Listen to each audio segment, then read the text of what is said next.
नमस्कार दोस्तों, स्वागत है आपका हिंदी नॉलेज शो में। तो दोस्तों, उस व्यक्ति को समझदार माना जाता है जो गलतियों से सीखकर आगे बढ़ता है, लेकिन सबसे समझदार उसे माना जाता है जो दूसरों की गलती से सीखकर तेजी से आगे बढ़ता है। भारत ने भी कुछ ऐसा किया है और आज मैं आपको जो खबर बताऊंगा ना, आपको जानकर बहुत गर्व भी होगा और खुशी भी होगी कि भारत जल्दी जरूर कर रहा है, लेकिन जल्दबाजी नहीं कर रहा है। आप सभी लोगों को पता है कि एमका लड़ाकू विमान भारत के भविष्य के लिए सबसे महत्वपूर्ण हथियार है। भारत इसे जितनी जल्दी बनाएगा, उतनी जल्दी एशिया में भारत एक बहुत बड़ी महाशक्ति बन जाएगा और भारत की सिक्योरिटी के लिए भी एमका हद से ज्यादा महत्वपूर्ण है। इसलिए भारत ने इस समय इसमें पूरी जान लगा रखी है। इसे जल्द से जल्द हमें बनाना है। लेकिन भारत को यह भी पता है कि जल्दबाजी के चक्कर में ही एक और देश जो ऐसा ही लड़ाकू विमान बना रहा था, उसका भट्टा बैठ गया है, चीन।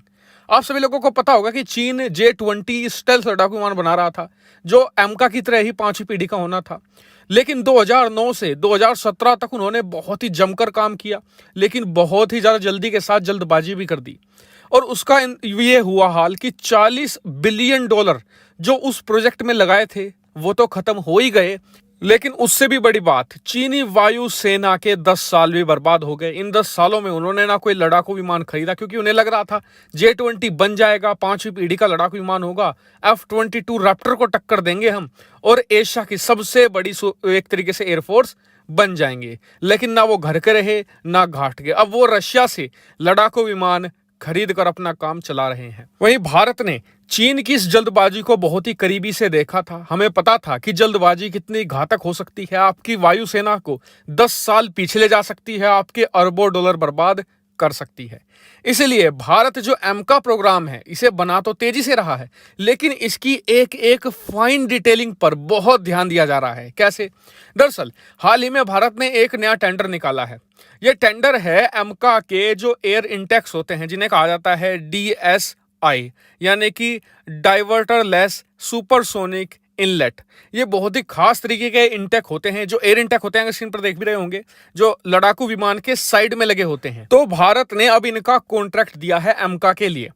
दरअसल दिक्कत ये थी कि बना तो लिए पहले भी गए थे, लेकिन भारत ये चाहता था कि जो इनकी रिफाइनमेंट थी वो उस लेवल की नहीं थी। हाँ, ये ठीक था कि काम चलाऊ थे, लेकिन भारत को एमका में कुछ भी काम चलाऊ नहीं चाहिए।